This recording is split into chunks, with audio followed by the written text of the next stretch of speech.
परित्राणाय साधूनां विनाशाय च दुष्कृतां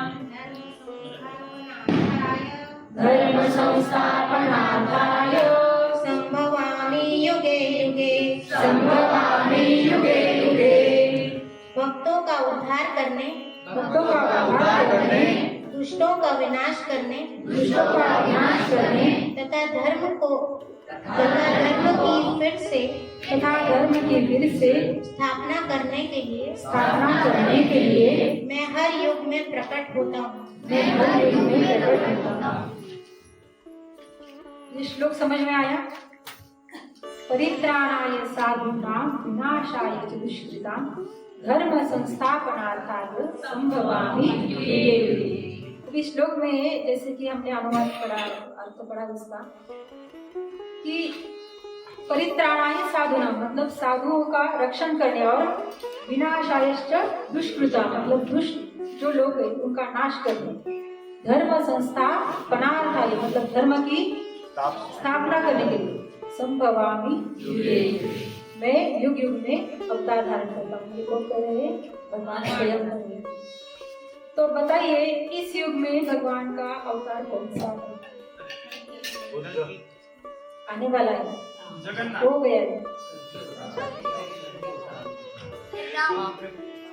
चैतन्य महाप्रभु का अवतार हुआ है, आने वाला है कल की अवतार।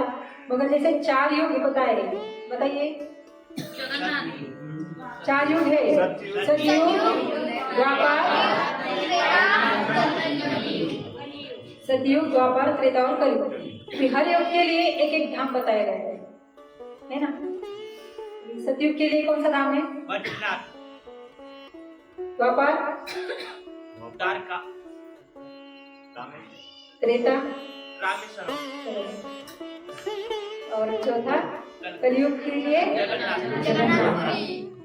आज ये टॉपिक क्यों लिया होगा, या ये श्लोक अचानक से याद आया मुझे और इस पर ही थोड़ी सी चर्चा करें, ऐसा भगवान ने प्रेरणा दी। अभी ये क्यों सूझा ये भी मैं बताती हूँ, क्योंकि अब आ रही है 16 तारीख को, क्या है? जगन्नाथ भगवान की जगन्नाथपुरी की रथ यात्रा, पता है ना? जैसे हमारे यहाँ पे निकली थी रथ यात्रा, कितना आनंद आया था।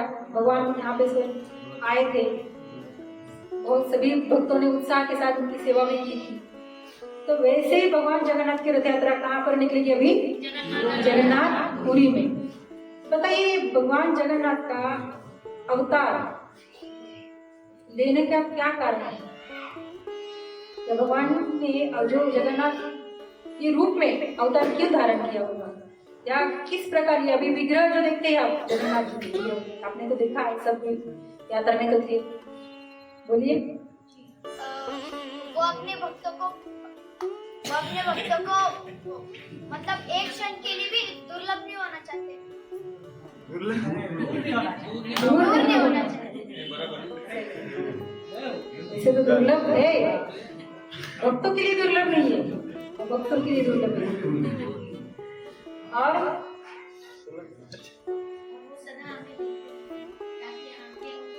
चका नहीं है ना?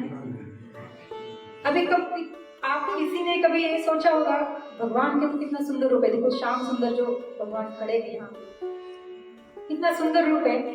हाथ में बांसुरी है, सिर में मोर मुकुट है, पीतांबरी है, कमर का पट्टा है, मतलब जो भी श्रृंगार है कितना सुंदर दिखता है।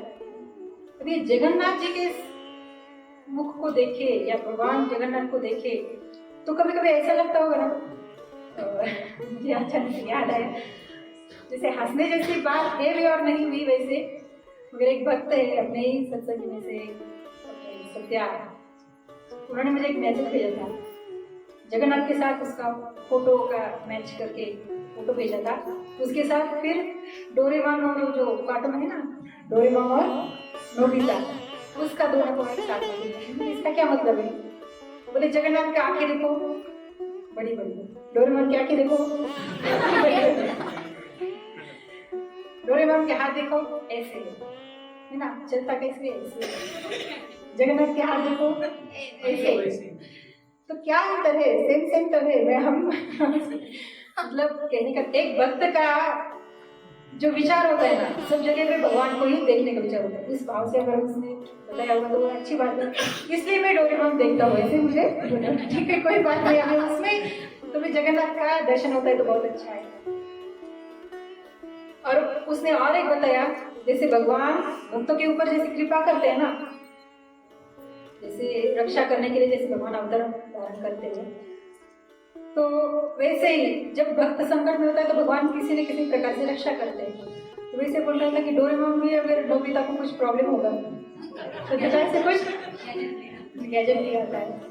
जैसे भगवान का मतलब उसने मैच किया है। ठीक है, अभी जो भी भावना है, जिस जिसकी जैसी भावना, भगवान भी बोलते हैं कि यथामात्र बदलते काम होते हुए बजा, जिसकी जैसी भावना है वो मैं सब स्वीकार करता हूँ। यहाँ पे मैं, मेरा कहने का तात्पर्य ये था, कभी किसी ने ऐसे सोचा है कि भगवान के ऐसे ना बड़े बड़े आंखें क्यों हैं, ऐसे हाथ क्यों हैं? हाथ तो दिखते ही नहीं, केवल ऐसे हाथ आगे धरे हैं ऐसे, मतलब अपने हाथों जैसे हाथ नहीं है, पैर नहीं है दिखते, तो ऐसा रूप क्यों धारण किया होगा भगवान ने? अभी किसी ने अभी इसने तो उम्मा डोरेमोन है ना, डोरेमोन। दूसरे कोई तो बोले अभी ये तो मतलब वैसे जैसे हम बच्चों को जैसे डराते हैं ना, कुछ ऐसे राक्षस जैसे, तो कोई अभी जिसी को पता ही नहीं है भगवान जगन्नाथ है तो वो तो ऐसे ही कहेंगे ये कैसे भगवान है। तो ये अवतार भगवान ने क्यों धारण किया होगा, किस लिए धारण किया होगा इस कलयुग में? और वही अवतार बोलते कि जगन्नाथपुरी जाना या भगवान के दर्शन करना इस युग के लिए बताया गया है। किसी को पता है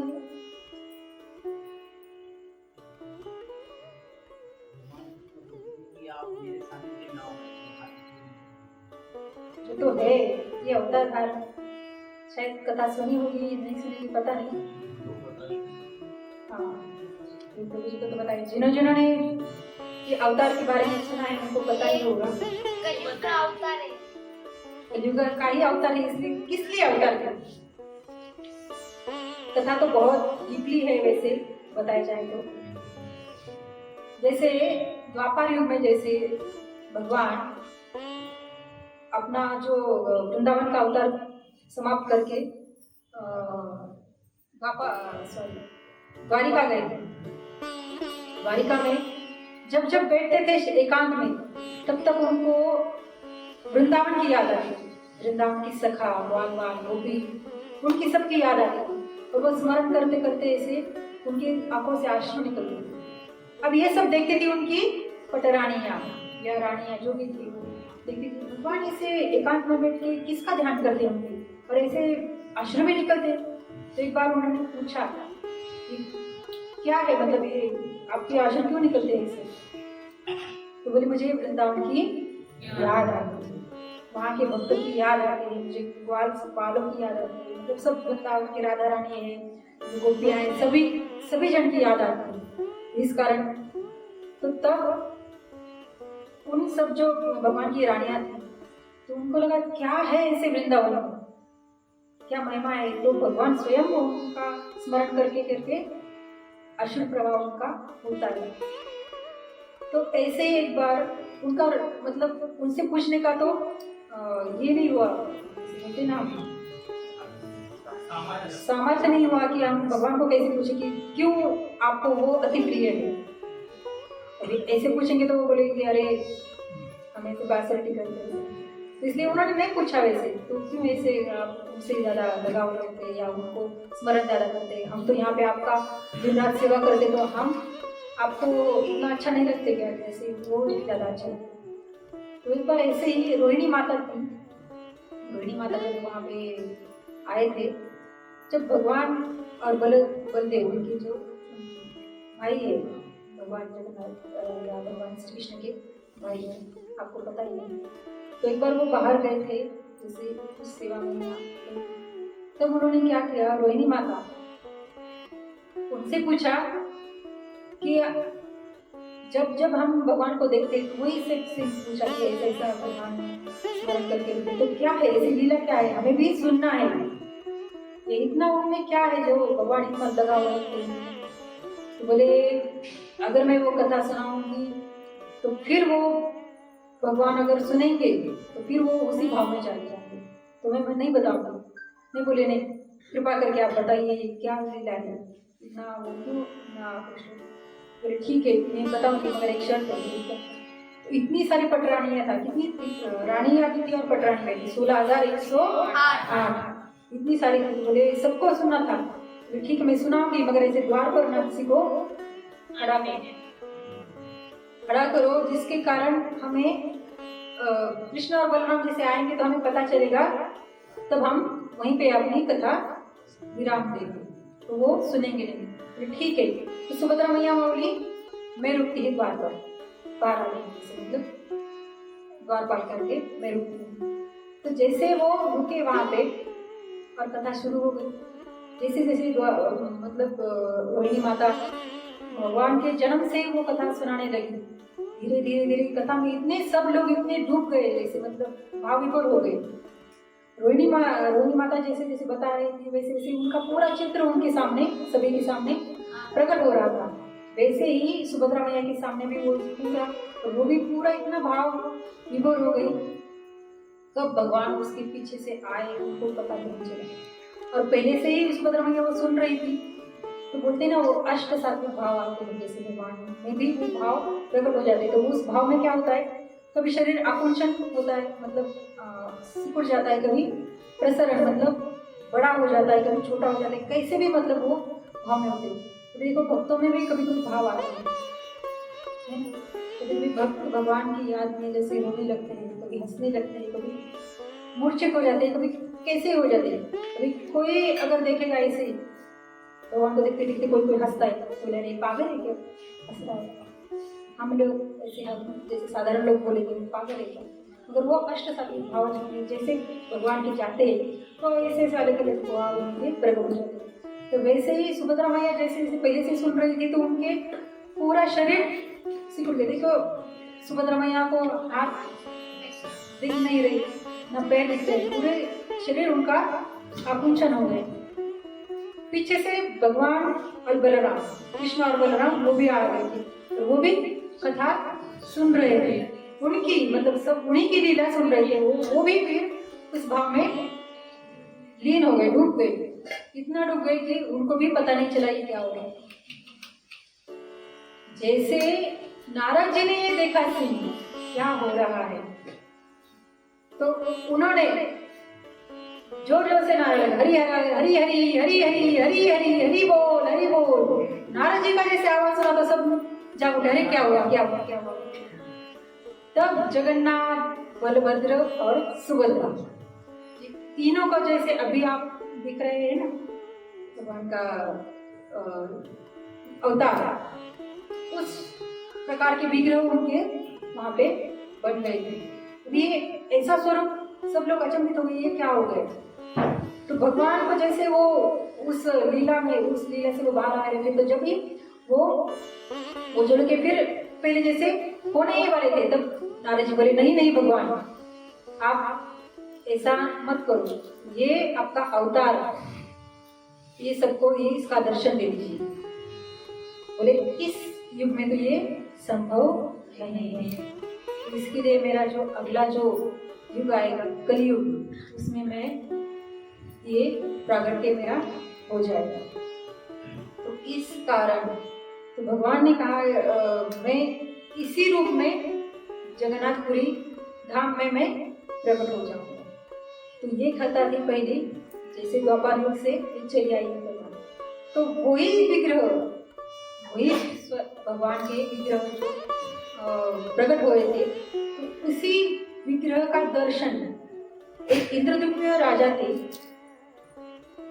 उनके सपने में भगवान गए और वही पूरा जो दृश्य था भगवान के लिए प्रकट लीला का, तो उनको दिखने लगा। और भगवान बोल रहे कि मुझे मेरी स्थापना कीजिए। वो तो थे अवंतिका नगरी में, मध्य प्रदेश उस साइड में आता है अवंतिका, और ये उड़ीसा जगन्नाथपुरी कहाँ पे है, उड़ीसा राज्य में। तो वहां से अभी यहाँ आने का, तो अभी उनको और उनकी भगवान के प्रति इतनी श्रद्धा विश्वास और भक्ति थी। भगवान सपने में आते थे या दर्शन देते थे, ऐसे अलग अलग तरह से लीला उनके साथ करते थे इंद्रद्युम्न राजा के साथ। तो उनके सपने में जाके भगवान बोले कि मैं यहाँ पे हूँ, मुझे प्रकट रूप में स्थापना करो, मंदिर निर्माण करो। ठीक है, तो कथा बहुत लंबी चौड़ी है, मैं थोड़ा शॉर्ट बताती हूँ। आगे जैसे जैसे उन्होंने वो मतलब अभी के इसमें वो रिसर्च जैसे किया कि ये कहाँ है, ये नीलाचल धाम कहाँ है, तो उनको पता चला कि उड़ीसा इसमें है। जहाँ पर गए फिर वहाँ पे थोड़ा सा सर्च किया तो वहाँ पे एक पहले धाम था, मतलब ऐसे मंदिर था वहाँ पे, नारायण भगवान का मंदिर था। मगर किसी कारण जैसे वो जो इंद्रदुम्न राजा थे वो आने के पहले उन्होंने उनके एक जो सेवक थे ब्राह्मण देवता, तो उनको भेजा था कि आप जाके देखो थोड़ा जहाँ पे है भगवान, जैसे ही आपको पता चले तो हम मुझे बताने आ जाओगे, ऐसे तो हम जाके वहाँ पे भगवान का मंदिर निर्माण करेंगे। मगर हुआ ऐसे, भक्त को भगवान की लीला हुआ ऐसे, उन्होंने वो सर्च भी किया, इतना कठिन वो रास्ता था, मतलब ऐसे कठिन परिस्थिति में वो ब्राह्मण देवता वहाँ पे गए थे। उनको आधे रास्ते में तो उनको लग रहा था अभी ये पॉसिबल नहीं है, अगर अपने जो राजा है वो भी आ भी नहीं सकते इतने, मतलब पहले जमाने के वैसे देखो रास्ते थे ऐसे एकदम कठिन थे। अभी तो रोड वगैरह बनाए हैं जिससे इतना कठिन नहीं लगता, मगर जैसे बहुत ऐसे खराब कंडीशन थे। तो उसमें जैसे ब्राह्मण देवता गए वहाँ पे, उनको सब मिला ऐसे है मंदिर करके, यहाँ पे भगवान का अवतार सब वहाँ के पुजारी ने बताया। मगर हुआ ऐसे, उन्होंने एक भविष्यवाणी भी की थी, मगर ये सब ठीक है आपके राजा मंदिर का भी निर्माण करेंगे, मगर ये जो भगवान का मंदिर अभी है उनके दर्शन तो उनको नहीं हो पाएंगे। तो वो नाराज, ऐसे क्यों? बोले भगवान की ऐसी लीला है। मगर राजा को एक अगर बात पता चले कि भगवान दर्शन नहीं देंगे या नहीं होगा तो क्या होगा, तो बोले आप ऐसा मत करो कि राजा को नहीं लाओ, ऐसे राजा को यहाँ पे बुलाइए, आने के बाद वो भगवान कुछ अलग अलग लीला करेंगे, भगवान स्वयं पे प्रकट हो जाएंगे। ठीक है, राजा आए वहाँ पे, तब राजा आने के पहले ही वो अचानक से ऐसे बोलते ना जैसे आंधी आ गई, बहुत तूफान आया और पूरा वहाँ का जो मंदिर था वो मंदिर का परिसर पूरा ऐसे दब गया था, ऐसे पीछे ऐसे कुछ भी दिखाई नहीं देता।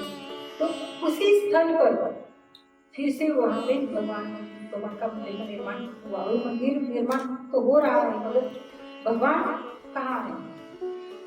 फिर से उन्होंने, भगवान ने क्या किया, उनके फिर से सपने में गए और बोले कि जो पानी में बहते बहते जो लकड़ी आ जाएगी तो उसका नाम क्या है? दारू ब्रह्मा।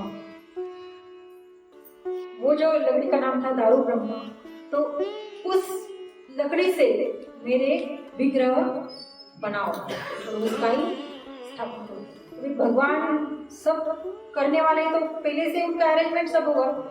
तो जैसे विश्वकर्मा भी जो आर्किटेक्चर वहाँ उस टाइम के उन्होंने सब तैयार किया, अभी विश्वकर्मा भी आ गए वहाँ पे, मगर वो अपने स्वरूप में नहीं आए, एक साधारण से वृद्ध ब्राह्मण के स्वरूप में वहाँ पे आ गए। अभी वो जो दारू ब्रह्मा जैसे लकड़ी थी वो लाए तो सही, मगर अभी इसका जो विग्रह कौन बनाएगा, अब किस प्रकार का विग्रह बनाएगा? तो सबने बहुत लोगों ने उसका प्रयत्न किया कि बनाए भगवान का विग्रह, मतलब किसी से बनाना। फिर लास्ट में जैसे ये विश्वकर्मा एकदम बूढ़े जैसे बहुत एज के ब्राह्मण का रूप धारण करके आए और बोले कि मैं उनका विग्रह बनाऊंगा। बोले आप इतने मतलब थके हुए वृद्ध ब्राह्मण हो, आपसे बनेगा? बोले हाँ बनेगा, मगर मेरी एक शर्त है। बोले क्या शर्त है? बोले 21 दिन में मैं ये पूरा भगवान का विग्रह जो है बनाऊंगा और एक रूम दीजिए मुझे, उस रूम में मैं भगवान का विग्रह बनाऊंगा, मगर रूम का वो दरवाजा मैं बंद कर दूँ, आप बंद कर दो। 21 दिन के बाद जैसे खोलेंगे तो आपको भगवान के दर्शन, जो विग्रह के दर्शन है वो मिल जाएंगे। हुआ ऐसे 1-2 दिन हो गए, 4 दिन, 5 दिन, अभी इनकी जो पत्नी थी, इंद्रद्युम्न राजा की पत्नी थी, वो भी बहुत श्रद्धालु और भगवान की भक्त थी। उनको लगा कि अरे इतने दिन हो गए, 4-5 दिन, 8 दिन, 10 दिन, लास्ट में 15 दिन होने आए थे, 15वें दिन आ गया। बोले इतने दिन तो कोई भूखा प्यासा नहीं रह सकता, अरे बेचारे वृद्ध ब्राह्मण है, इतने थके हुए हैं। वो उनको मतलब परेशान हुए कि वो अभी चिंता होने लगी, अभी ये आवाज भी नहीं आ रही है अंदर से, जैसे पहले खटखट का आवाज आ रहा था बनाने के टाइम, जैसे आता है ना आवाज कुछ, हमारे घर में अभी फर्नीचर वगैरह बनता है तो कुछ आवाज आता है ना, तो वैसे ही वहाँ पे भगवान के विग्रह बन रहे थे, तो रोज आवाज आ रहा है, तो उस दिन आवाज नहीं आ रहा। उनको चिंता होने लगी अभी क्या हुआ होगा। उनको लगा कि शायद ये ब्राह्मण देवता हरिबोल हो गए क्या, उनकी आवाज नहीं आ रहा है। इससे बेचारे बिना पानी बिना अन्न के वहाँ पे 15 दिन से लगातार रहे हैं। तो उन्होंने प्रार्थना की राजा से कि महाराज आप द्वार खोलिए, देखिए वो बेचारे ब्राह्मण देवता अंदर उनकी क्या अवस्था हो गई थी। तो बोले नहीं, उन्होंने 21 दिन के बाद बुलाई। बोले नहीं, अगर उनके प्राण चले जाएंगे तो हम क्या करेंगे। तो वो उसी भाव से कहने लगी, तो इस हिसाब से उन्होंने दरवाजा जैसे खोला तो भगवान जगन्नाथ जी के वही रूप जो द्वापर युग में जो रूप था वही प्रकट हुआ। भगवान जगन्नाथ बलभद्र सुभद्रा मैया की जय हो। तो वही रूप प्रकट हुआ वहाँ पे। मगर वहाँ पे जो ब्राह्मण जो थे वहाँ पे, जो विश्वकर्मा ब्राह्मण थे, विश्वकर्मा मतलब ब्राह्मण के रूप में आए थे, वो वहाँ पर नहीं थे, वो गायब हो गए। तो कहने का तात्पर्य ऐसे है, उनको फिर फील हुआ, जो राजा और रानी थी उनको फील हुआ अरे हमने कुछ गलत तो नहीं किया, अभी ये आधे आधे से अधूरे से लग रहे हैं, भगवान के रूप तो पूरा प्रकट भी नहीं हुआ, आधे आधे लग रहे, तो ऐसा कैसे, हमने बहुत अपराध किया है। भगवान से प्रार्थना करने लगे, माफी मांगने लगे भगवान। और वो देवता ब्राह्मण देवता भी कहाँ गए, हमारे कारण उनको भी कष्ट तकलीफ हुई, कष्ट हुआ कि भगवान हम क्या करें, ऐसी प्रार्थना करने लगे। फिर भगवान ने आकाश की नहीं, मैं इसी रूप में आना चाहता था, इसलिए यही मेरा स्वरूप है, इसी रूप को आप स्वीकार करो और मंदिर में स्थापना करो। तो उन्होंने राजा ने उन्हीं को मंदिर में स्थापना की और वहाँ पे मंदिर बना। तो वो पति पत्नी इतने भक्त थे, इतनी श्रद्धालु थे, दिन रात भगवान की सेवा करते थे, इतनी सेवा करते थे कि मतलब लगता ही नहीं था वो राजा है करके। एक बार ऐसे हुआ, भगवान उन पे इतना प्रसन्न हुए। देखो जो भगवान ने कहते ना, भाव का हूँ मैं और भाव ही एक सार है, भाव से मुझको भजे तो भव से बेड़ा पार है, भाव बिन सुनी पुकारे मैं कभी सुनता नहीं, भाव से एक फूल भी ये तो मुझे स्वीकार है। भगवान के भाव पे होते थे, तो वो भाव से भगवान को पूरा समर्पण कर रहे थे। तो एक बार ऐसे भगवान प्रसन्न होकर उनको साक्षात दर्शन दिए और बोले मैं बहुत प्रसन्न हूँ आपकी सेवा भक्ति पर, मांगो आप क्या मांगना चाहते हो। देखो एक भक्त का स्वभाव देखो, रियल भक्त जो सच्चे भक्त होते ना, हम जैसे हम तो बड़े बनाए हैं, मतलब केवल ऐसे माला लटकाए हैं, तिलक लगाए हैं, केवल बाहरी रूप से हम भक्त हैं, अंदर से भक्त अभी तक बने नहीं। अभी कोई होगा वो माध्यम से, मैं ऐसे नहीं, मगर मैं तो कम से कम नहीं हूँ अभी तक। तो ऐसे सरल स्वभाव वाले भक्त थे वो। भगवान ने उनसे बोला कि क्या आप चाहते हो, आप बोलिए, मैं वो आज, क्योंकि मैं आपसे बहुत प्रसन्न हूँ। भगवान सच में आप देना चाहते हो? बोले हाँ, सच में मांगो। बोले हाँ। बोले देना अगर हो ना तो एक ही दे दो। बोले क्या? बोले मेरा वंश आगे ना बढ़े। बोले देखिए एक भक्त होते ना, त्याग और समर्पण की मूर्ति। कोई कहेगा कि मेरा वारस आगे ना बढ़े, कौन कहेगा? और ये तो राजा थे, साधारण भी कोई नहीं थे। अब अभी हमें किसी को चिंता होती है, अगर किसी को संतान नहीं होती तो क्या क्या उपाय करते हैं। मतलब साधु तो को भी नहीं छोड़ते, वहां पे जाके वही पूछते, डॉक्टर को तो करते ही करते, ये भी करते कैसे हमें पुत्र की प्राप्ति होगी या संतान की प्राप्ति। मगर ये तो राजा ठहरे तो भी क्या कह रहे हैं, मेरा वंश आगे बढ़े ही ना। अभी क्यों नहीं बढ़े, बोले ऐसे क्यों कह रहे हो आप? बोले यदि मुझे अगर संतान होगी या मेरा वंश आगे बढ़ेगा, मेरी इच्छा नहीं है कि ये जो मंदिर निर्माण हुआ है, आज लोग बोल रहे कि राजा ने मंदिर बनाया, राजा ने मंदिर बनाया, राजा ने मंदिर बनाया। मुझे ये सुनते ही मुझे बहुत ग्लानि आती है खुद पर, मेरी वाहवाही हो रही है। मैं नहीं चाहता मेरी मतलब वाहवाही हो। अभी ये वाहवाही के लिए हम कितने उत्सुक होते हैं। अभी कोई हमारी निंदा करे तो हमें किसे लगता है, अभी ये माता जी बहुत खड़ूस है, ऐसे बोले, या ये प्रभु जी बहुत परेशान करते हैं, ऐसे कुछ तो बोले तो हमें कैसा लगेगा।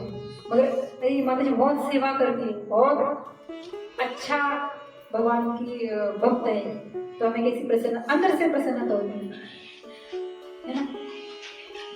तो इस हिसाब से एक भक्त होते हैं ना, तो उनको कभी ये लालसा नहीं होती कि मेरी प्रशंसा हो, वाहवाही हो। हम इसी वाहवाही को उल्टा करेंगे तो वाहवाही बढ़ेगी। किस चीज की? मान सम्मान, है ना। और एक भक्त होते तो उनको मान सम्मान की कुछ आवश्यकता नहीं होती, तो वो उससे डरते हैं, तो भगवान से प्रार्थना कर रहे हैं कि ये भगवान मेरा वंश नहीं आगे बढ़े। क्यों नहीं बढ़े? इसका कारण ये है, अभी लोग कह रहे हैं ये मैं सहन करूंगा, क्योंकि मैं जानता हूँ मैंने ये मंदिर निर्माण नहीं किया, आपने ये करवाया है, जो आपका ही वो सो आपने वहां पे लगवाया है, केवल निमित्त मुझे बनाया है। मगर मेरा अगर वंश आगे बढ़ेगा तो वो कुछ ना कुछ आगे चलकर दावा करेगा कि ये मेरे पूर्वजों ने मंदिर का निर्माण किया, वहां पे उन्होंने हक जताएगा कि ये हमारा मंदिर है, हमारा मंदिर है। तो ये मैं नहीं चाहता, तो इस कारण मुझे आगे वंश नहीं बढ़ा, मतलब मेरा आगे वंश नहीं बढ़े, ऐसे मुझे वरदान दीजिए, या मुझे जो देना होगा मुझे तो यही दीजिए। अभी वहां पे उनकी पत्नी थी, उनका नाम था गुंडीचा, इंद्रद्युम्न राजा की पत्नी का नाम था गुंडीचा। तो बोले भगवान अभी आप एक को तो खुश करोगे, एक को नाराज करोगे, कैसे?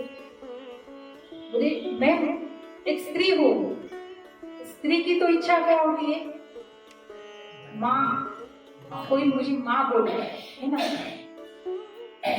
अभी इन्होंने तो ऐसा वरदान मांगा है, अभी अगर मैं ऐसी रहूंगी तो मेरा जो अंदर का जो प्रेम है, स्नेह है, वात्सल्य है, जो एक स्त्री के अंदर भरे हुए थे, तो मैं कहाँ लगाऊं, मैं किसे अपना बेटा कहूं?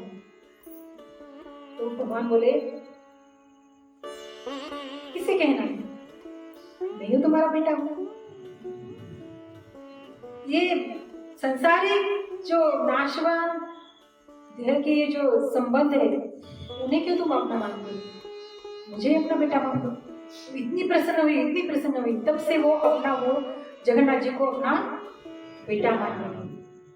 तो इस कारण भगवान जगन्नाथ, जैसे रथ यात्रा निकलती है ना भगवान जगन्नाथ की अभी 16 तारीख को, तो 8 दिन वो मतलब माँ के समान या माँ का ही उन्होंने दर्जा दिया कि माँ को मिलने के लिए वो 8 दिन वहां पे गुंडीचा मंदिर जाते हैं। मौसी के घर भी बोलते हैं वहां पे गुंडीचा। तो वहां पे भगवान का इतना राज ठाट, एकदम राजशाही ठाट से वो वहां पे रहते हैं, क्योंकि अभी माँ के घर गए, मौसी के घर गए, इस हिसाब से। और दूसरी ये तो है भगवान प्रागट्य कैसे हुए, क्या हुए। अब जैसे रथ यात्रा निकलती है, भगवान की रथ यात्रा निकलती है, देखिए किस लिए निकलती है। अभी देखिए अलग अलग जगह पर भगवान के अवतार, जैसे भगवान ने धारण किए, उस अवतार के अनुसार भगवान वहां पे स्थापित है। स्वयं भी है, वो कभी कोई भी भगवान का विग्रह मंदिर से बाहर नहीं निकलते। केवल एक ही है पूरे इस विश्व में जो मुझे कभी चलेगा, एक ही है केवल जगन्नाथ जी। वो भक्तों के लिए अपने मंदिर से, गर्भगृह से बाहर निकलते हैं भक्तों को दर्शन देने के लिए। इतने दयालु है भगवान, इसलिए भगवान को क्या कहते हैं? भक्त वत्सल है ना। भक्तों को अगर भगवान के पास नहीं आना होता तो भगवान बाहर निकल जाते हैं। अभी भगवान के कितने सारे भक्त होते हैं। तो ऐसे एक भक्त थे साल्वेग। साल्वेग, अभी ये नाम आपको अलग लगेगा, ये थे मुस्लिम जाति के थे। अभी इनका थोड़ा सा जीवनी बताती हूँ। साल्वेग, उनके पिताजी थे, उनका नाम था कालवेग। अभी ये एक मुस्लिम इसमें होने के कारण वहां पे जब युद्ध वगैरह चलता था, तब युद्ध में उन्होंने एक स्त्री को, मतलब उनकी नजर गई, और उस स्त्री के ऊपर नजर जैसे गई तो उन्होंने उसको हरण करके लेके आए। वो स्त्री थी ब्राह्मणी, ये है मुसलमान। वो ब्राह्मण स्त्री अभी हरण करके लेके आए अभी जबरदस्ती से। फिर बाद में जैसे उनको एक पुत्र की प्राप्ति हुई तो उन्हीं का नाम है साल्वेग। अभी थे वो मुस्लिम जाति से, मगर उनकी जो पत्नी थी वो बहुत श्रद्धालु और भगत भगवान की भक्त थी। मगर अभी क्या करे, जैसे सोचते ना, कभी कभी भगवान ऐसी परिस्थिति लाते हैं, बहुत कितना भी मन होगा या कितना भी हमारे भक्ति का स्वभाव होगा तो भी परिस्थितियाँ ऐसी होती है तो हम जैसे चाहे वैसे भक्ति नहीं कर सकते। जैसे भक्त प्रहलाद महाराज थे, मीराबाई थी, नरसिंह मेहरा, बहुत सारे ऐसे भक्त है। महाराष्ट्र की एक संत है सखुबाई, है ना। कितने सारे, मतलब हालांकि उनकी परिस्थिति अनुकूल नहीं थी भक्ति के लिए, तो भी वो ऐसी परिस्थिति में भक्ति करते थे। तो ये ब्राह्मणी भी वैसे ही चोरी छुपे भगवान की भक्ति करती थी। और छोटा सा बाल, उनका जो बालक था साल्वेग, तो उनको भगवान जगन्नाथ जी की कथा सुनाती थी, भगवान श्याम सुंदर की कथा सुनाती थी। तो ऐसे बाल स्वभाव से उनका स्वभाव भक्तिमय इसमें बढ़ता गया। तो एक दिन ऐसा हुआ, जैसे वो बड़े हो गए तो सैनिक में भर्ती हो गए। अचानक से जैसे युद्ध में घायल भी हो गए, जैसे युद्ध में घायल हो गए, इतनी वेदना हो रही थी उनको, मतलब बहुत गंभीरता से घायल हो गई थी। अब उसमें उनको लगा कि मैं क्या करूं, फिर तड़पने लगे, जैसे कि मृत्यु ही सामने उनको दिखाई दे रही थी। तब उनका स्मरण, फिर उनको ध्यान आया कि अरे मेरी माँ जो है, कभी उनको देखिए संकट जैसे ही आता है या भगवान को स्मरण करेंगे तो आपका सब दुख दूर हो जाता है। तो वैसे ही फिर उन्होंने स्मरण किया भगवान को, जैसे स्मरण किया तो वैसे इतने आकांक्षा से स्मरण किया तो भगवान ने जो, मतलब इतना उन्होंने, मतलब जितना पीड़ा हो रही थी सब वैद्य वगैरह जो भी है वो सब किए थे, कुछ भी उनको उसका असर नहीं हुआ था। मगर केवल भगवान के नाम जैसे उच्चारण किया उन्होंने, तो जितना ही उनका कष्ट था, दुख था, वो पूरा नष्ट हो गया। तो और वो इतने फिर अच्छे से भक्त हो गए, फिर बोले भगवान ने अभी ये नया जन्म मुझे दिया है तो अब मैं ऐसे नहीं गवाऊंगा। तो वो सब छोड़ छाड़ के वृंदावन चले गए। वृंदावन में भगवान की भक्ति करना, परिक्रमा करना, भजन करना, बस यही उनका जीवन का लक्ष्य बन गया। तो एक बार ऐसा हुआ, भगवान जगन्नाथ जी की रथ यात्रा निकलने वाली थी। अब साल्वेग को लगने लगा मैं भी जगन्नाथ जी की रथ यात्रा में शामिल हो जाऊं। तो जैसे जाने लगे, मगर रास्ते में उनका तबीयत खराब हो गई, इतनी खराब हो गई कि वो चल नहीं पा रहे थे। आधे रास्ते में आए थे, रथ यात्रा का शुरुआत भी हो रहा था, और उनका जो पीड़ा थी भगवान से मिलने की, वो आकांक्षा था भगवान से मिलने का, तो इतना था कि मैं क्या करूं, अभी मैं उड़ के जाऊं, ऐसे मतलब लग रहा था। देखो, जैसी भगवान को मिलने की भक्त का आकांक्षा होता है ना, वैसे ही भगवान को भी भक्तों से मिलने की तड़प होती है, लालसा होती है। बोलते हैं ना एक बार, यदि आप भक्ति में या भगवान के आगे या भगवान की भक्ति में एक पैर भी आगे डालेंगे तो भगवान हजारों पैर चल के आपके सामने आएंगे। इस प्रकार वो सालवे की पुकार या तड़प देख के भगवान भी जैसे जगन्नाथ का रथ चलता रहा, अचानक से वहां पे आधे ही रास्ते में भगवान का रथ रुक गया। अभी इनको लगा, सभी भक्त लोगों को लगा क्या हुआ, इतने जोर जोर से खींच रहे थे पूरे, अभी लोगों से खींच नहीं रहा तो हाथी लगाए, कुछ कुछ अलग से ये लगाए, अभी इतना प्रयास किया तो भी रथ आगे नहीं बढ़ा। तब भगवान ने वहीं के ब्राह्मण देवता के मतलब एक दृष्टांत दिया कि मेरा एक भक्त है सालवे, वो मतलब जहाँ पे थे वो उस जगह का नाम बता के वहाँ है, उनका मेरे प्रति बहुत लगाव है, वो आना चाहते मगर उनको आना नहीं हो रहा, तो आप जाके उनको ले आए,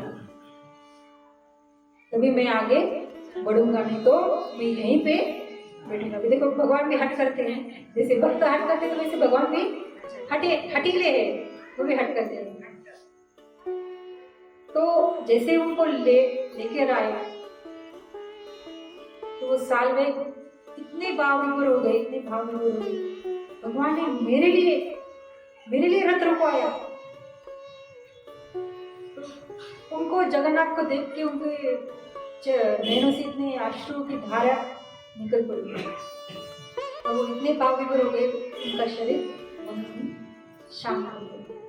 तो आज भी उनकी समाधि उसी जगह पे है जहाँ से भगवान का रथ निकलता है, बीच रास्ते में उनका समाधि दर्शन होता है। और आज भी वो रथ सालवे के लिए वहाँ पे रुकता है, तो उनके नाम से वहाँ पे भगवान जगन्नाथ जी की आरती होती है और उनका जो श्रद्धा सुमन है भगवान को अर्पित किया जाता है, तभी रथ आगे चलता है। देखिए भगवान भी भक्तों के लिए परित्राणाय साधु, इसलिए भगवान अवतार धारण करते, इसलिए भक्तों के लिए।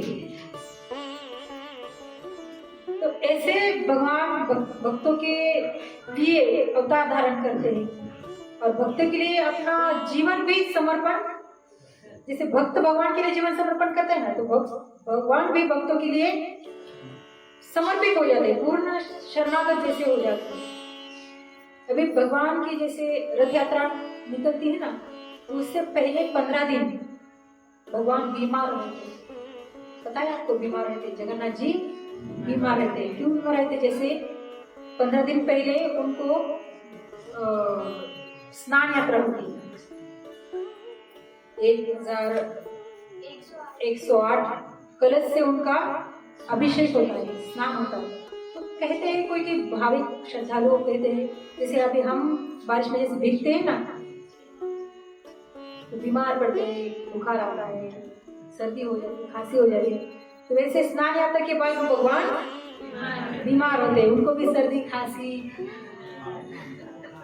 बुखार सब आ जाता है। तो भगवान 15 दिन ऐसे भगवान बीमार हो जाते हैं। तो जब भगवान बीमार होते हैं ना 15 दिन, तो भगवान को भोग नहीं चढ़ाया जाता। अभी बीमारी में क्या करते हैं हम लोग? दवाई खाते हैं। अभी तो दवाई काढ़ा उचित कोई लेता होगा, आयुर्वेदिक जिनको पता है वो, नहीं तो हम हॉस्पिटल जाते हैं दवाई खाते हैं। तो वैसे भगवान को वहाँ पे अलग अलग काढ़े दिए जाते हैं, सिर पर ऐसी पट्टियाँ रखी जाती है, उनका ख्याल रखा जाता है। और मंदिर भी 15 दिन पहले बंद रखते हैं क्योंकि भगवान उनको तकलीफ न हो जाए, परेशानी न हो जाए। अभी भक्त आए तो भगवान को खड़े रहना होगा, अभी भगवान आराम कैसे करेंगे? तो इसलिए भगवान को विश्राम मिले, आराम मिले, इसलिए 15 दिन भगवान का मंदिर बंद होता है। तो भगवान बीमार, अभी आप सोचो, अखिल विश्व के ब्रह्मांड के नायक है भगवान, एक क्षण में वो कुछ ना कुछ भी कर सकते। क्या अपना बीमारी को दूर नहीं कर सकते? एक विचार किया तो कर सकते कि नहीं? और भगवान बीमार पड़े भी क्यों? क्यों पड़े? वो तो पूरे विश्व के लिए क्यों पड़े भगवान?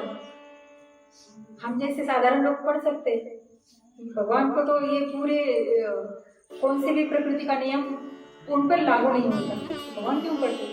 भक्तों की लीला के लिए। तो ऐसे ही भक्त थे एक माधवदास, तो भगवान बीमार क्यों पड़ते हैं उसमें? माधवदास करके एक भक्त थे, बहुत श्रद्धालु और बहुत विश्वास भगवान। कुछ कारण उनकी पत्नी का देहांत हो गया, मतलब जैसे उनका एक बालक संतान प्राप्ति हो गई उनको, और पत्नी का उसमें ही देहांत हो गया।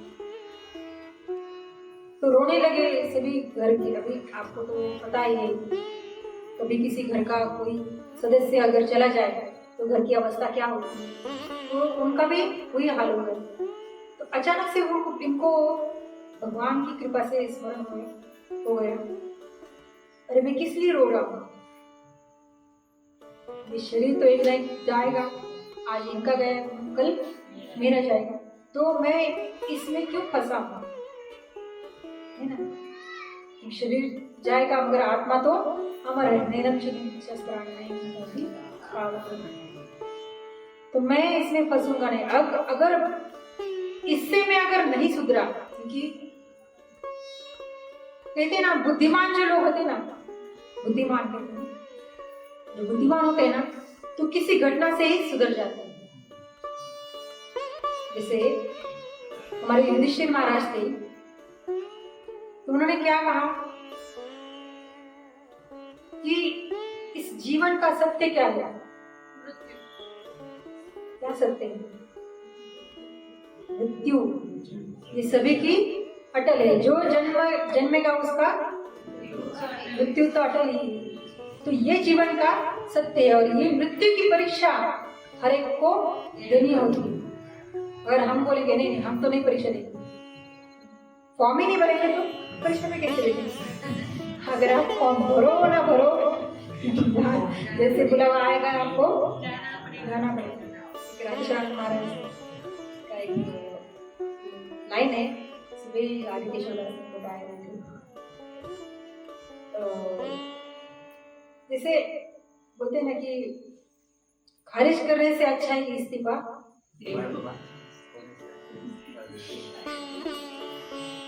कोई नौकरी से हमें निकाले, उससे अच्छा है कि हमें इस्तीफा दे दे। इस्तीफा देने का मतलब क्या है? हमें सुसाइड नहीं करनी है।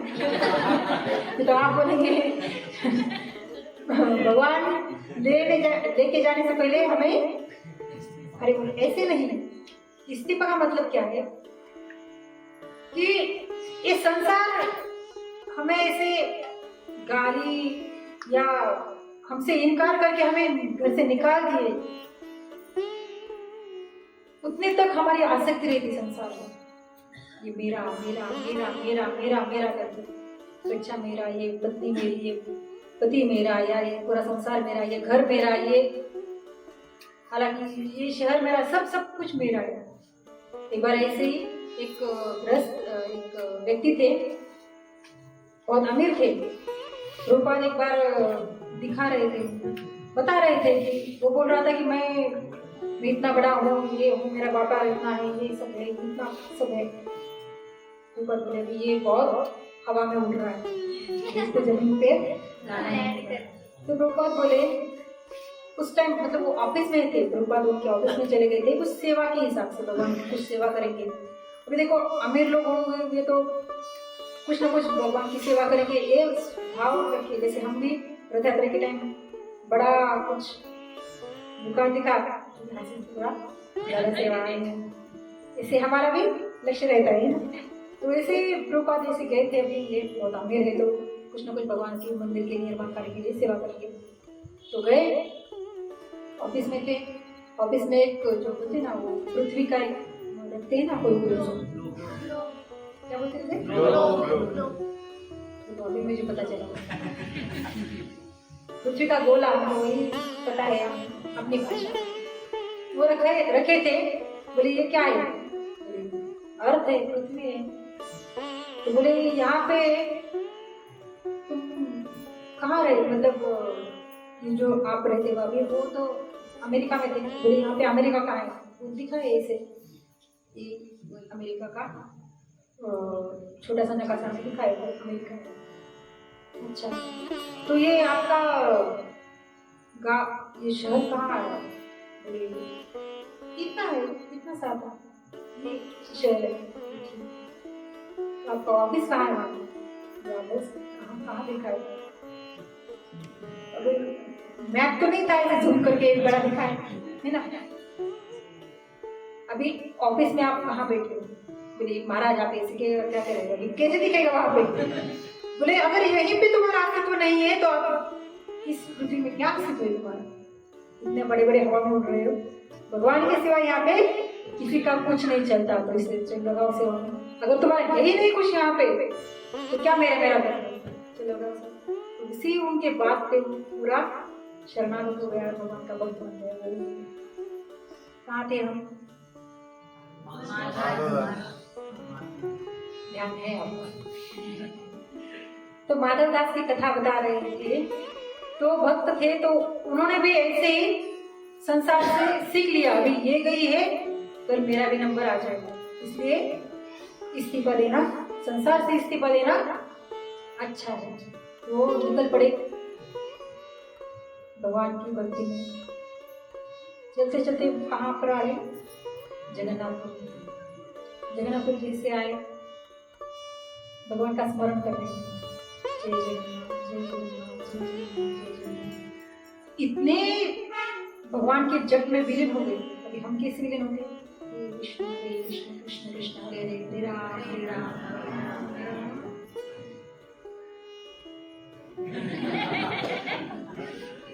हम ऐसे विलीन हो जाते हैं, मतलब नींद में विलीन हो जाते हैं।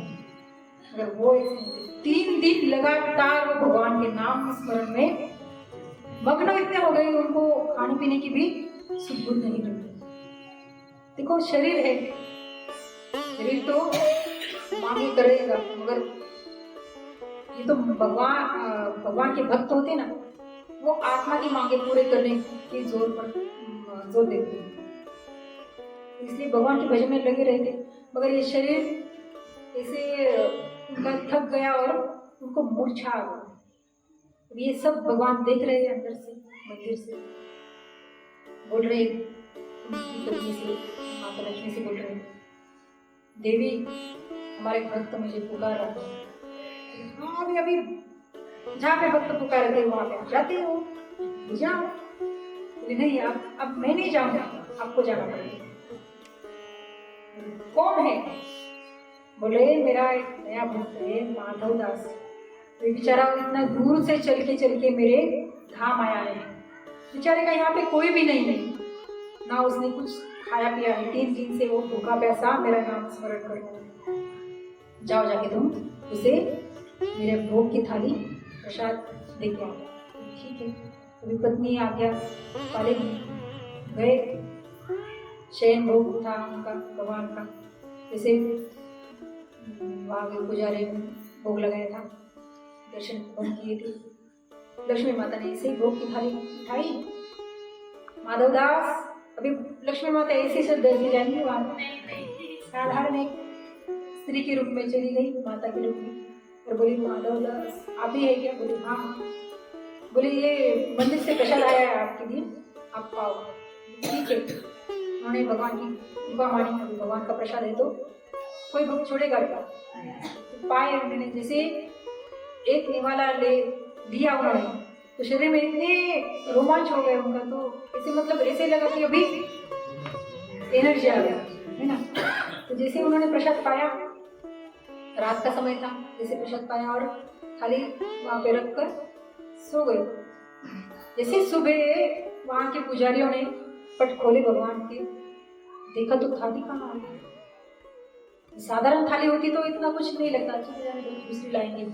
ये सोने की थाली में भगवान को सोने की थाली में भोग लगता था। ये सोने की थाली कहाँ गई कहाँ गई कहाँ गई, सब लोग इधर ढूंढ रहे कहाँ गई, किसने ली हुई। सब लोग ढूंढते ढूंढते चले गए।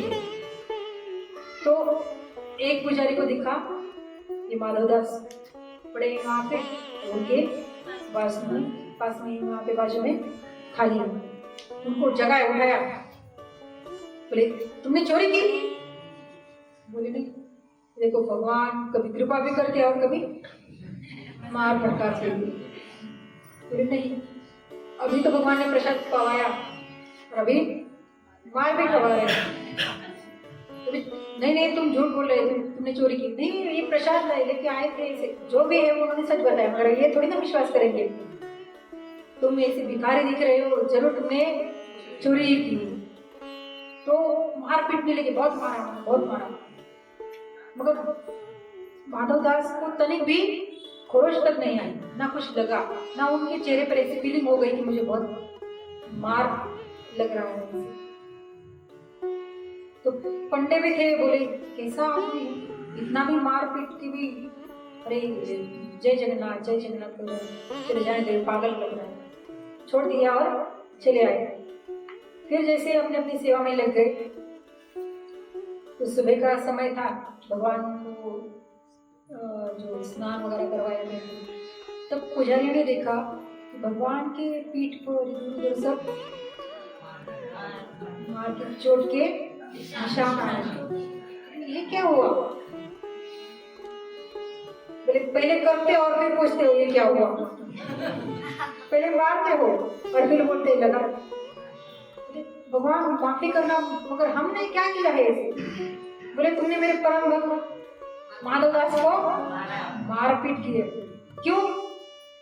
बोले अरे उन्होंने थाली आपकी चुराई थी। नहीं बोले मैंने उनको प्रसाद दिया था और मेरी थाली है, मैं किसी को भी दूं, आपको क्या करना? भगवान क्षमा करना, हम क्षमा चाहते हैं आपसे। बोले मुझसे क्षमा मत मांगो, तुमने जिसके प्रति अपराध किया है वहां जाके क्षमा मांगो। ठीक है। फिर वो सभी पंडित लोग वहां पर आ गए और माधवदास के चरण में गिर गए और बोले महाराज मुझे क्षमा करो।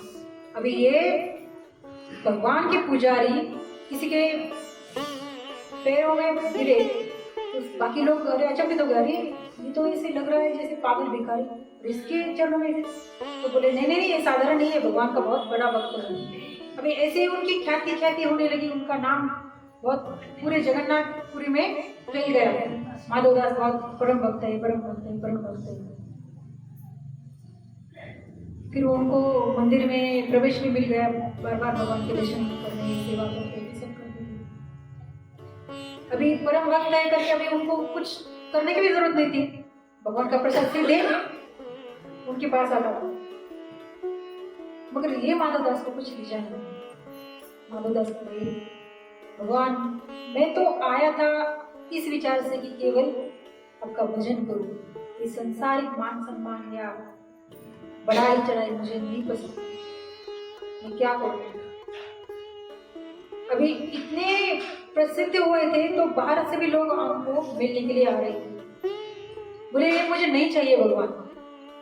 बोले देखो भक्त भगवान को इतने प्रिय होते हैं, भगवान भक्त की प्रसिद्धि करने के लिए कुछ भी करते हैं। तो ऐसे भगवान ने ये लीला की थी मारपीट की, इसलिए वो फेमस हो गए थे ना।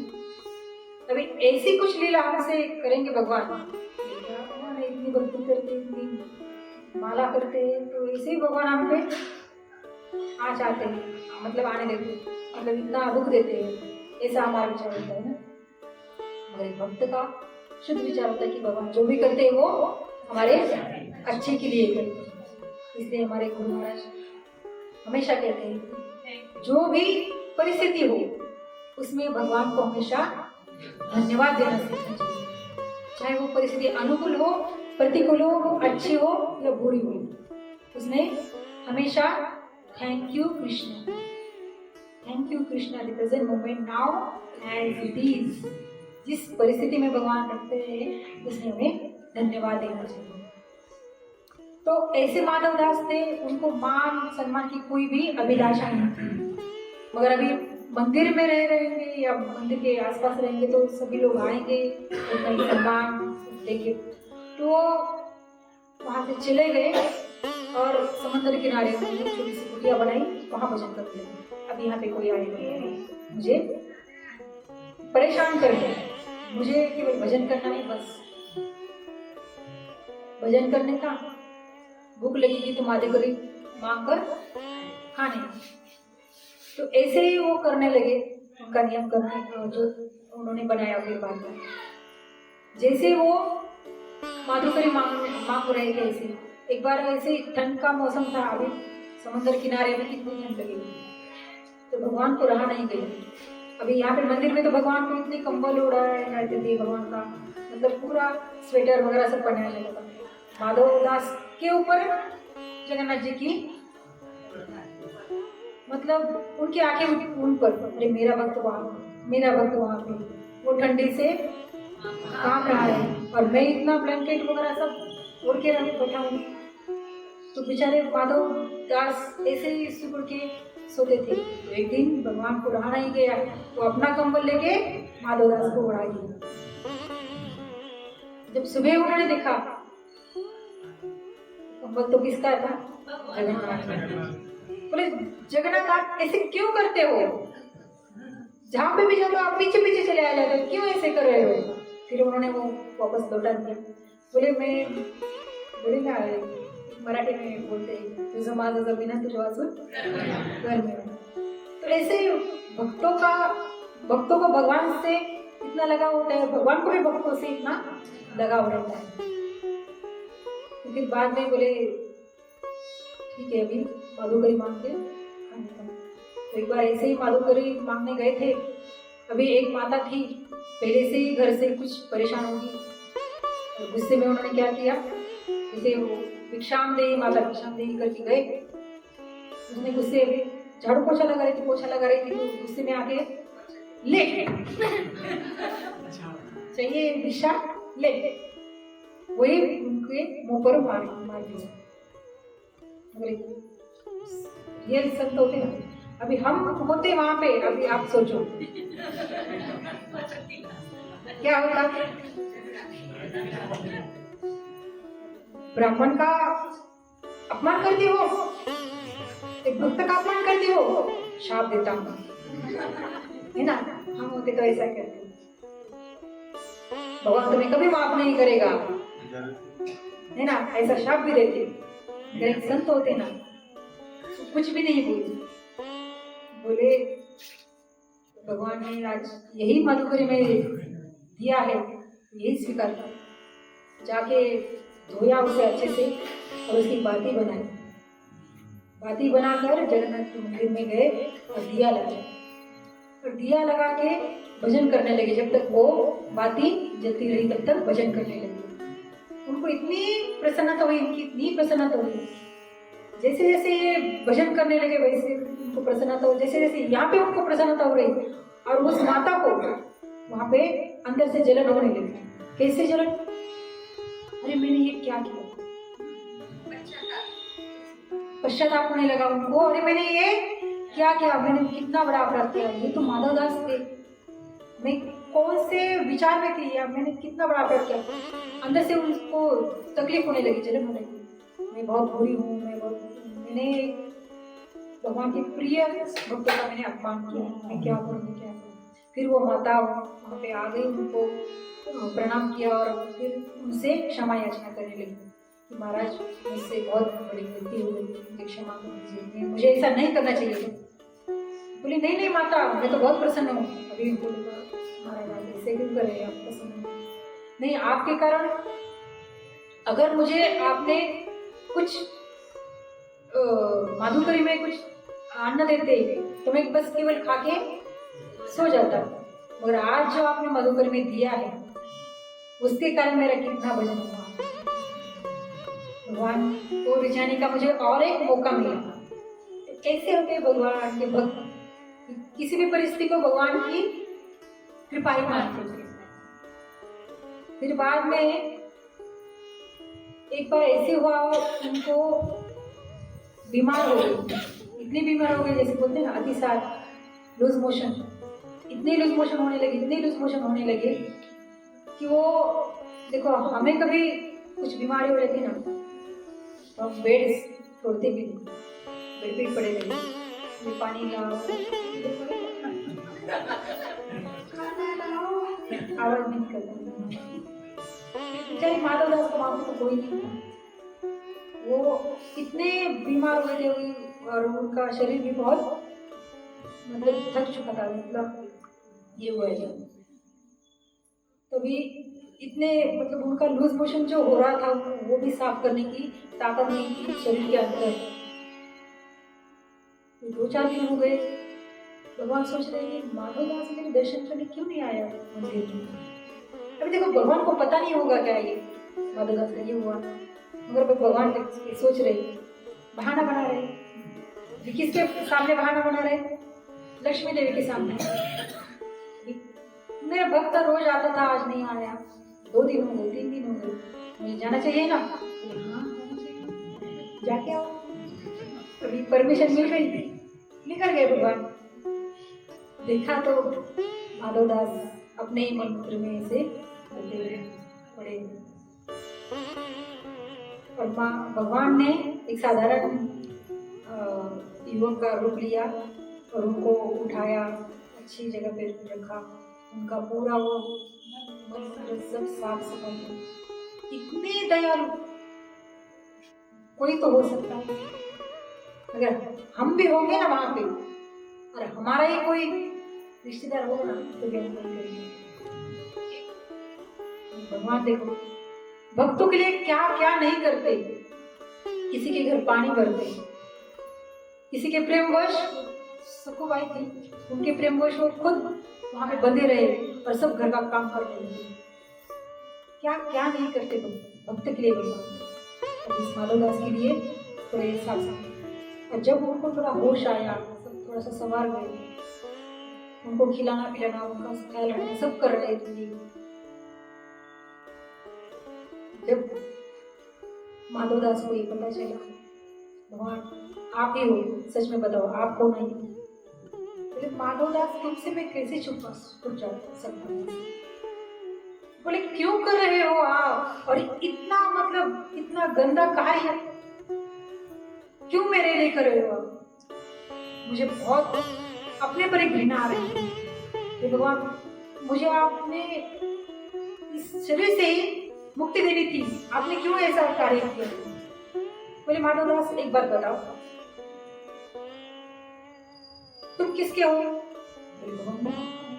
मैं किसका हूँ, मेरा हूँ। इस संसार में तुम्हारा कौन है, कोई नहीं। अभी अब जब तुम्हारा कोई नहीं है तुम बोल रहे हो आप मेरे हो, तो सेवा कौन करेगा, मैं ही करूंगा ना, तो आप क्यों हिचकिचा रहे हो। भगवान आप बोलने में कोई हरा नहीं सकता, मगर भगवान एक बात पूछूं, पूछो, अगर आप सेवा कर सकते हो तो मेरी बीमारी क्यों आप दूर नहीं कर सकते। ये बात तो सही है ना, भगवान कुछ भी कर सकते, सेवा करने के लिए तैयार है, तो बीमारी क्यों नहीं भगा सकते, क्षण में नष्ट कर सकते हैं। मगर वहां पे देखो भगवान का भाव, बोले मैं बीमारी दूर कर सकता हूँ मगर किसी के प्रारब्ध को नहीं टाल सकता, बदल सकता, किसी के कर्म को भी नहीं बदल सकता। ये मेरे, अगर ऐसा होता तो मैं मेरी अपनी माँ से जुदा हुआ, भगवान का पहले से ही विरह या दुख, भगवान का पूरा जीवन देखेंगे तो आप दुख भरा ही है। जन्म एक तरफ हुआ, आए दूसरी तरफ, वहां से भी फिर बिछोड़ने लगा, फिर वहां मथुरा कंस के यहाँ पे, मतलब पूरा विरह है, गोपियों से विरह, सब प्रकार से। तो ऐसे भगवान सब दुख सहन करके भक्तों के लिए अवतार है। तो भगवान बोले मैं अपने खुद के कर्म, मतलब भगवान दिखा रहे, भगवान कुछ नहीं कर सकते इसमें, भगवान बता रहे हैं किसी के प्रारब्ध में नहीं बदल सकता। और दूसरी बात यह है, अगर मैंने ये किया भी एक भक्त के लिए, किया भी, मैंने तुम्हारे अभी दुख पूरे दूर किए, मगर तुम्हारा प्रारब्ध फिर बाद में तुम्हें ये दुख भोगने के लिए फिर उसमें जन्म लेना पड़ेगा। और मैं नहीं चाहता मेरा भक्त दोबारा इस माँ के गर्भ में आए और फिर इस संसार में चक्कर चलाए। मुझे लगता है कि मेरा भक्त मेरे पास जल्दी से जल्दी वापस आए, इसलिए मैं ये दुख तुम्हारे दूर नहीं करूंगा। तो हमें एक काम कर सकता हूँ, क्या? तुम्हारा दुख मैं अपने तरफ ले सकता हूँ, मैं ये कार्य कर सकता हूँ। तो भगवान ने क्या किया फिर? जो और श्रेष्ठ उनके दिन थे बीमारी के 15 दिन, तो उस टाइम भगवान खुद बीमार हो गया और माधवदास को ठीक ठाक किया। तो ये समझ में आया भगवान क्यों बीमार हो गए थे? ये माधवदास के 15 दिन थे ना बीमारी के, वो भगवान ने खुद पर ले लिए और खुद बीमार होके वहां पे पड़े। तो ऐसे भगवान भक्तों के साथ ऐसे लीला करते हैं, लीला करते हैं। फिर बाद में वहां पे काशी से शास्त्री आए, एक पंडित आए थे, विद्वान पंडित। उनकी इच्छा थी मैं शास्त्रार्थ, और वहां पे सभी ने बोला कि माधवदास के सिवा भगवान का शुद्ध भक्त कोई नहीं भी और ना कोई उन्हें शास्त्रास्त्र में हरा सकता है। बोले मैं इतना पढ़ लिख कर आया हूँ, शास्त्र पढ़ के आया हूँ, मुझसे कोई जीत नहीं सकता, मैं करूँगा मुझसे। ठीक है, जाओ प्रयास करो। तो माधवदास के यहाँ पे गए वो और बोले मैं काशी से ब्राह्मण आया हूँ, शास्त्र की बहुत मैंने पदवियां धारण की है और मुझे इच्छा है कि मैं शास्त्रार्थ करूँ। बोले ठीक है, मगर हमें कोई इच्छा नहीं। बोले आपकी इच्छा क्या है? मैं आपको हराऊंगा, मैंने इतना ज्ञान प्राप्त किया है, मुझमें इतना ज्ञान है। माधवदास समझ गए अभी इसको जीतना है कि कोई बात नहीं। बोले मैं आपको लिख के देता हूँ। अच्छा तो ठीक है, लिख के दे दो। माधव पंडित हार गए और ये ब्राह्मण देवता जीत गए। माधवदास जी ने लिख कर दिया। एक भक्त होते ना, ये उलझन में पड़ते नहीं, कितने भी बड़े ज्ञानी हो। और रियल तो ज्ञान यही है ना, हमारी पहचान भी रियल ज्ञान है। अर्थात तो ब्रह्म जिज्ञासा, मैं कौन हूँ ये अगर हमें समझ में आया तो मैं कौन हूँ? भगवान का अंश। भगवान ही कहते हैं ना, ममे अंशो जीवलोके जीवभूत सनातन। भगवान के यहाँ हम अंश है, भगवान के पास ही हमें जाना है। और वो पास भगवान के जाने के लिए हमें भगवान के नाम का सहारा लेना है। और नाम स्मरण हम हमेशा करते रहेंगे तो भगवान के पास जाएंगे। मगर इसी उलझन में हमें रहेंगे तो भगवान का नाम स्मरण कब करेंगे? तो ये भक्त एक विचार करता है, इसलिए बोले क्यों शास्त्र, इसलिए मैं लिख के देता हूँ। ठीक है, लिख के दे। अभी ये तो खुशी से चला गया, कहाँ पे? काशी। देखो मैंने माधवदास को हरा दिया, मैंने माधवदास को हरा दिया। अच्छा हरा दिया, दिखाओ प्रमाण पत्र दिखाओ। बोले ये देखो ये क्या है? अभी सामने वाला जो पढ़ रहा था, बोले माधवदास जीते, पंडित विद्वान पंडित हारे। ये आप गलत पढ़ रहे हो। बोले पढ़ो आप क्या लिखा है। उन्होंने देखा ये कैसे हो गए, जरूर इसने कुछ काला जादू किया होगा। मैं अभी उसको ही खेल देता हूँ। फिर वापस चले गए काशी से जगन्नाथपुरी। किस लिए? अहंकार था। फिर चले गए, बोले माधवदास आपने ऐसा क्यों किया? क्या किया? मैंने कुछ नहीं किया। बोले ऐसे लिख के दिया मैंने तो आपको। बोले आप ही नहीं लिखा, केवल मैंने साइन किया। लिखने का तो आपको भी बोला था। ये आप जीते में हारा करके भी बात पता है, मगर आपने कुछ काला जादू जरूर किया है। मैंने कुछ नहीं किया। नहीं, अब तो मुझे शास्त्रार्थ ही करना है, तभी मैं मानूंगा। और ये होने के बाद जो हारेगा उसके मुंह पर कालिमा लगा के पूरे पुरी में, जगन्नाथपुरी में उसका गधे पर परिक्रमा करा। ठीक है, कोई बात नहीं, तैयार हूँ बोले। मगर अभी ये संध्या का समय है, मेरा स्नान करने का समय है, मैं स्नान करके आता हूँ। तो बोले हाँ, मुझे भी कोई जल्दी नहीं है, रुकता हूँ। अभी ये जब स्नान करने गए, अभी माधव दास से ऐसे बर्ताव ये पंडित कर रहा था, ये बात कुछ भगवान को हजम नहीं हुआ। भगवान बोले अच्छा, मेरे भक्त का मान हरा रहा है, मैं ये नहीं होने दूंगा। मगर तो भगवान ने क्या किया, माधव दास के जो छोटे छोटे बच्चों को सिखाते थे ना, वो शास्त्र सिखाते थे, ऐसे एक छोटे बच्चे का रूप धारण किया उनके शिष्य का, और वो पंडित के सामने गए। बोले आपको शास्त्रार्थ करना है? बोले हाँ, माधव दास आने के बाद मैं करूँगा। उनसे क्या करना है, मुझसे करो। मैं उनका, हमारे गुरु जी ने हमें इतना पढ़ाया है, इतना सिखाया है, आप पहले मुझे हरा दो, बाद में हमारे गुरु को हराओगे। तुमसे तो इतना सा। बोले नहीं नहीं, मुझे भी आता है। फिर फटाफट बोलने लगे, कुछ शास्त्र के वाक्य श्लोक बोलने लगे। हाँ, इसकी कुछ आता है। तो जैसे जैसे वो सवाल पूछने लगे, अभी देखो भगवान यहाँ पे आए हैं छोटे से अवतार लेके, शिष्य का अवतार लेके। जैसे जैसे वो प्रश्न पूछ रहे हैं, अभी कौन प्रश्न पूछ रहे हैं? वो बालक स्वरूप में भगवान किससे प्रश्न पूछ रहे हैं? पंडित को। पंडित से प्रश्न पूछ रहे हैं, मगर पंडित को जवाब ही नहीं आ रहा। एक भी सवाल को उन्होंने सही सही जवाब नहीं दिया। यहाँ पे हार गए। हारा हुआ क्या करेगा?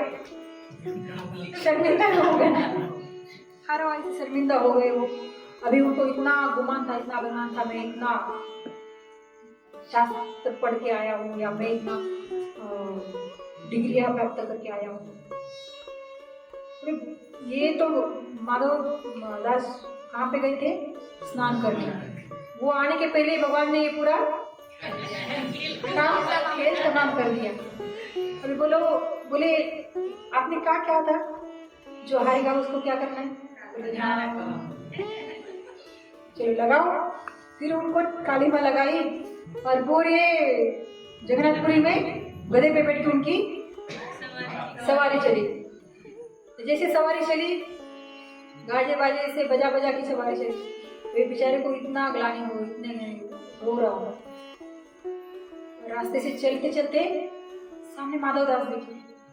जैसे माधव दास दिखे तो अपने भगवान गायब।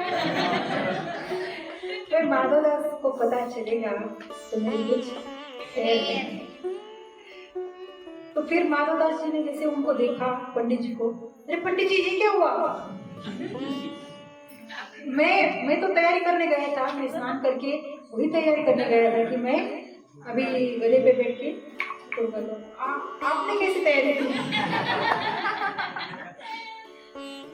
बोले पहले तो आप खुद नहीं आए, अपने शिष्य को भेज दिया, उससे मेरी ये तैयारी करवा दी, और फिर मुझसे पूछ रहे हो कि कैसी तैयारी की?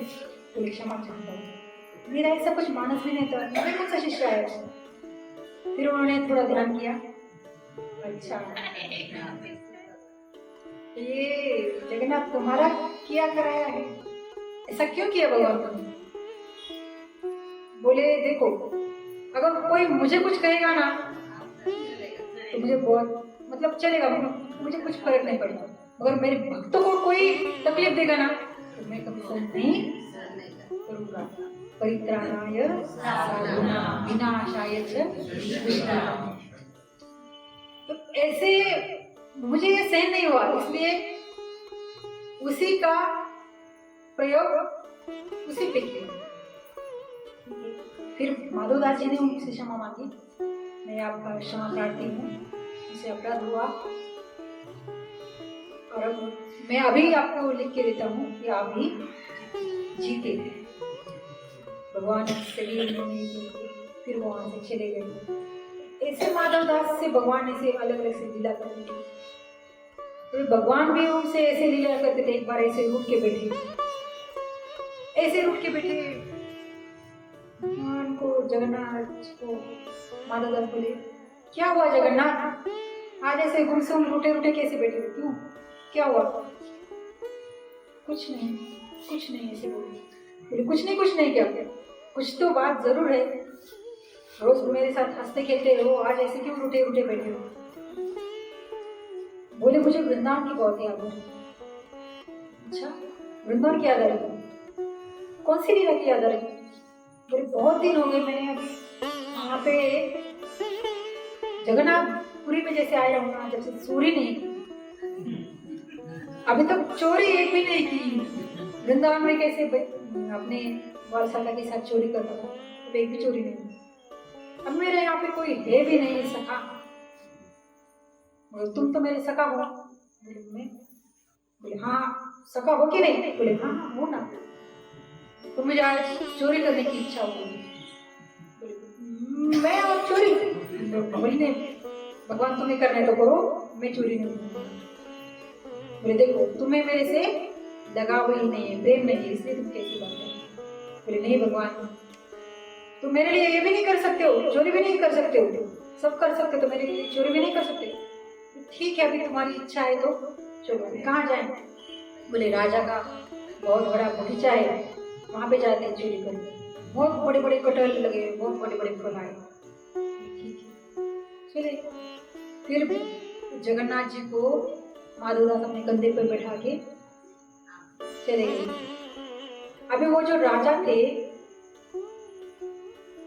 उनके शिष्य थे माधवदास जी, क्योंकि माधवदास की ख्याति इतनी हुई थी कि वो सब उनके शिष्य बने थे। बोले राजा में यहाँ पे चोरी करना, एक बात बताओ और एक बार सुनो। बोले चोरी करने से अच्छा है मैं उनसे मांग लूं ना, वो मना नहीं करेगा, वो मेरे शिष्य है। बोले नहीं, जो मजा चोरी में है ना वो मजा किसी में नहीं। मेरी चोरी करने की इच्छा है, तुम मेरे मुझसे केवल साथ दो, मैं चोरी करूं। ठीक है अभी तुम्हारी इच्छा। गए। अभी भगवान देखो कैसे लीला करते हैं, इतने बड़े बड़े कटहल लगे थे पेड़ पर। बोले आप ऊपर चढ़ो, फिर मैं आपके पीछे पीछे आता हूँ। भगवान क्या बोले, आप धीरे धीरे ऊपर चढ़ो, मैं आपके पीछे पीछे आता हूँ। अभी पहले तो उनको चढ़ा दिया, मैं छोटा हूँ ना, मुझे पता नहीं चलता कैसे चढ़ने का, आप आगे चलो मैं आगे। ठीक है मैं धीरे धीरे चलता, तो चढ़ गए। हाँ चलो जगन्नाथ आओ, आप ऊपर आओ। बोले मैं ऊपर क्यों आऊँ? बोले अभी तो कहा तुमने मेरे साथ आओ चोरी करने के लिए, तुम्हें तो चोरी करनी है ना, मुझे नहीं करनी चोरी। बोले अरे भगवान बोले माधव दास, अब तुम कटहल निकालेंगे तो पकड़ेगा कौन? कोई तो नीचे चाहिए पकड़ने के लिए। तो मैं ऐसा करो, आप निकालो, मैं कुछ पकड़ता हूँ, अब ऊपर से अगर डालेंगे तो फूट जाएगा, किसी काम का नहीं रहेगा, है ना। तो इसलिए एक काम करो, मैं नीचे बैठता हूँ, आप ऊपर से तोड़ दो, और मैं कहूँगा, मैं बताऊंगा आपको ये अच्छा है वो अच्छा है। अभी इनको तो चोरी का कुछ अभ्यास नहीं था माधवदास को, तो भगवान को तो वो तो चोरों के सरदार थे, है ना। माखन की चोरी, गोपियों के वस्त्र की चोरी, मन की चोरी, सब चोरी थे भगवान, ऐसे तैसे नहीं, पूरे चोर के राजा थे। कभी माधवदास को कुछ अभ्यास नहीं था, इस कारण बोले थे जगन्नाथ ये वाला तोड़ो क्या? अभी इनका धीरे धीरे धीरे से बोलो, कोई सुन लेगा। हाँ हाँ ये तोड़, ये पका नहीं है ना मगर। अरे तो ये बड़े बड़े आवाज में बोल रहे, इतने में वो जो रखवाले करने वाला पहरेदार होता है वो आ गए, कौन है कौन है कौन है करे। अब जैसे पहरेदार का आवाज सुना भगवान तो भाग गए। अरे बेचारे वो माधवदास ऊपर, इसने मुझे फंसाया। अभी क्या करना है, ठीक है अभी इसको लीला करनी थी, मुझे पकड़वाना था और पिटेगा, ठीक है अभी इसकी पिटवाने की इच्छा है, ठीक है अभी इसको तो बेचारे को पता नहीं था, वो नया नया अभी लग गया होगा वहाँ पे जॉब पर। बेचारे को तुमको पता नहीं ये राजा का बगीचा है, बिना पूछ के तूने अंदर आने की जरूरत कैसी की? और फल भी तोड़े। माधव दास बेचारी कुछ नहीं बोली, बोली रात भर यहीं पे रहोगे, तुम्हें यहीं पे बांधूंगा। उसी कटहल के वृक्ष को उन्होंने उनको बांध के रखा, हिलना नहीं है। जैसे जगन्नाथ की इच्छा, वहीं पे बंधे रहे और अपना भजन करने लगे। जैसे सुबह हुई, जैसे रोज के नियम के अनुसार राजा की वहां पे सवारी आई। राजा ने देखा, अरे मेरी गुरुजी को किसने बांध दिया? मेरी गुरुजी यहाँ क्या कर रहे? गुरुजी ऐसे मुझे माफ कर दो। कौन है यहाँ पे? फिर पहरेदार को बुलाए। अरे महाराज, राजा जी जिन्होंने चोरी की कल, मैंने उनको रंगे हाथ पकड़ा है, तभी आप भी उनको शिक्षा दे रहे। अरे मूर्ख, ये मेरे गुरुजी है, उनको कैसे पकड़ा तूने? क्षमा मांग। फिर माधवदास को राजा बोले महाराज आपको चोरी करने एक बात मतलब पूछना हो, क्या हो तो? बोले हाँ पूछो। बोले आपको अगर फल चाहिए थे मुझे मांगो, आपको चोरी करने की क्या आवश्यकता है? बोले क्या बताओ आप, मुझे आवश्यकता क्यों पड़ी? अभी आपके जगन्नाथ हैं, उनको फल खाने थे। बोले मुझे बता देना। अबे उनको ऐसे नहीं खाने थे ना, यही तो बात है, चोरी करके खाने थे। अभी खुद चोरी करे वो छोड़ दिया और मुझे लटका दिया, फंसा दिया। तो वो सुन के राजा इतने आनंदित हो गए, भगवान को मेरे बगीचे के फल खाने थे? बोले हाँ। तो बोले आज से ये बगीचा जगन्नाथ भगवान का, मैं अब पूरा ये बगीचा जगन्नाथ के नाम करता हूँ, कभी भगवान को अभी चोरी करने की जरूरत नहीं पड़ेगी। ठीक है। वहां से माधवदास चले गए। फिर बाहर ही अपने जगन्नाथ रुके थे, उनकी राह देखने। क्या हुआ? बहुत मार पड़ी? बोले मार तो नहीं पड़ी, तुम्हें क्या मिला? माधवदास कहते तुम्हें क्या मिला? कटहल मिले? जमाई कर रहा था मगर तब तक वो पहरेदार आ गया, अभी कैसे लूं? वहीं छोड़ दिए और मैं भागा चला गया। देख, चोरी तुम्हें करनी थी, तुमने एक भी कटहल नहीं लाया, मैं तो पूरा बगीचा ही तुम्हारे नाम कर लाया।